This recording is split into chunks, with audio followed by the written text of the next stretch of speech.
Hello student, in continuation of last video जिसमें हमने kinetic friction को पढ़ा था और उसके रिलेटेड कुछ प्रैक्टिस न्यूमेरिकल किए। अभी हम लोग स्टैटिक फ्रिक्शन को देखेंगे। ठीक, स्टैटिक फ्रिक्शन क्या है?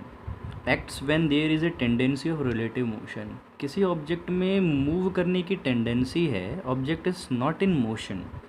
ठीक है, हम जो फोर्स लगा रहे हैं वो सफिशेंट नहीं है कि ऑब्जेक्ट को मूव करा सके, क्योंकि जो अर्थ का सरफेस है या जिस पे वो रखा गया है उस सरफेस के कांटेक्ट के कारण जो फ्रिक्शन का फोर्स है वो उससे ज़्यादा हो। ठीक है, next, static friction is variable friction. It is also known as self adjusting friction. तो किस फ्रिक्शन को सेल्फ एडजस्टिंग कहते हैं? वो हो गया स्टैटिक फ्रिक्शन। इसकी वैल्यू जो है वो इस लिमिट से इसके बीच में वेरी करती है। स्टैटिक फ्रिक्शन की वैल्यू एफ लिमिटिंग से लेके जीरो के बीच में लाई करती है। ये जीरो भी हो सकता है, जब कोई फोर्स नहीं लगाया तो जीरो फ्रिक्शन फोर्स। ठीक है, ये मैक्सिमम इतना हो सकता है और ये सभी फ्रिक्शन में सबसे मैक्सिमम होता है। काइनेटिक से भी ये मैक्सिमम है, स्टैटिक की और वैल्यू से भी मैक्सिमम है। तो it is a maximum value of static friction, जिसे हम लिमिटिंग फ्रिक्शन कहते हैं। लिमिटिंग फ्रिक्शन, इसको भी ध्यान रखें, the maximum value of a static friction is known as limiting friction. ये कब होता है? जब एक body just about to move करने वाली हो, उस समय उस पर लिमिटिंग फ्रिक्शन लगता है। It is always equal to mu s into N. ठीक है, एक यहाँ पे मैंने एक इन्फॉर्मेशन भी लिखी हुई है। जो काइनेटिक फ्रिक्शन का कोफिशिएंट ऑफ फ्रिक्शन होता है वो हमेशा स्टैटिक फ्रिक्शन के कोफिशिएंट ऑफ फ्रिक्शन से लेस होता है। ठीक है, static friction have no exact formula, लेकिन लिमिटिंग फ्रिक्शन का एग्जैक्ट फार्मूला होता है। स्टैटिक फ्रिक्शन की जो वैल्यू इससे इसके बीच में वेरी कर रही है तो एग्जैक्ट थोड़ी निकाल सकते हो। अब एग्जैक्ट निकालने का मेथड है, मेथड मैं समझाऊंगा, फार्मूला नहीं है।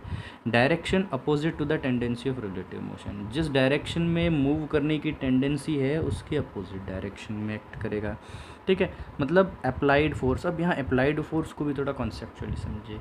अप्लाइड फोर्स हमेशा वो फोर्स होगा जब उस फोर्स को अप्लाइड फोर्स कहा जाएगा जो कि एक बॉडी को दूसरे के ऊपर रब करा के मूव करा रहा हो, वो अप्लाइड काउंट किया जाएगा। इसका मतलब ये नहीं है कि एक्सटर्नली जो फोर्स लगा दिया वो अप्लाइड है।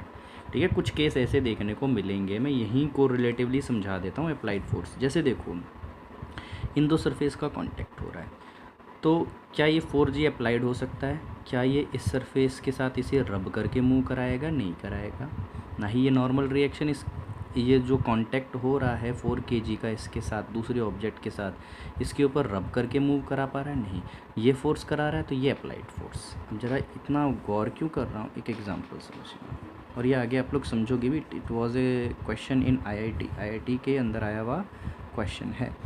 ठीक है, देखो, ये 4 kg को ऐसे वर्टिकल रख दिया, इसके ऊपर मैंने 10 न्यूटन का फोर्स लगा दिया। ठीक है, क्या ये अप्लाइड फोर्स है? सोच के बताइए। अभी इसके ऊपर लगने वाले और फोर्सेस की बात करें तो इसके ऊपर mg लगेगा। ठीक है, और अब ज़रा सोचें ज़रा कि ये जो 10 न्यूटन है ये तो इसे वॉल के अगेंस्ट होल्ड करने का काम कर रहा है, वॉल के अगेंस्ट प्रेस कर रहा है। होल्ड भी छोड़ो, पता नहीं ना मूव करेगा कि होल्ड होगा। वॉल के अगेंस्ट प्रेस करने का काम कर रहा है 10 न्यूटन का फोर्स। तो एक्चुअली इसका ग्रेविटेशनल फोर्स डाउनवर्ड है, तो इस फोर्स के कारण ये इस कांटेक्ट जिसके साथ 4 kg का कांटेक्ट हो रहा है, कांटेक्टिंग सरफेस के साथ रब कर सकता है, उसके ऊपर स्लाइड करते हुए मूव कर सकता है। तो ये इस केस में क्या कहलाएगा? F applied. बहुत बड़ी गड़बड़ी यहीं हो जाती है। तो इसकी मूवमेंट की टेंडेंसी या फिर मूवमेंट, वो तो हमें पता नहीं, अभी पढ़ेंगे जब समझ में आएगा, वो इस डायरेक्शन में डाउनवर्ड। तो आपका फ्रिक्शन का फोर्स जो ये ग्राउंड सरफेस या वॉल जो है इसके मोशन को अपोज करने के लिए फ्रिक्शन अपोजिट डायरेक्शन में। ये इंपॉर्टेंट और अच्छा क्वेश्चन है, आगे समझाऊंगा अभी मैं इस बारे में। ठीक है, in this kind of question हमें करना क्या है? देखो, आप क्या करोगे, एक तो अप्लाइड फोर्स होगा, वो हमें देख के पता लग जाएगा कि किस फोर्स के कारण ब्लॉक या जो भी बॉडी है सरफेस के साथ स्लाइड करने वाला है, वो अप्लाइड फोर्स और एफ लिमिटिंग फोर्स दोनों आपको कंपेयर करने हैं। आप क्या करोगे, जैसे कि इन state object is not given, कि ऑब्जेक्ट की स्टेट नहीं गिवन है कि रेस्ट पे कि मोशन में, तो आप हमेशा क्या करो, उसका काइनेटिक एफ लिमिटिंग की वैल्यू निकाल लो।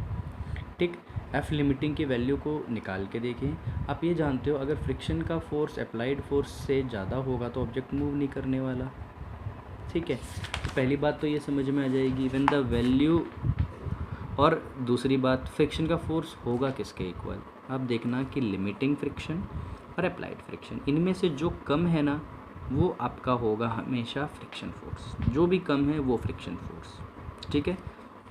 जैसे when F applied is greater than F limiting, अब यहाँ पर लिमिटिंग फ्रिक्शन आपका फ्रिक्शन के फोर्स के इक्वल हो जाएगा।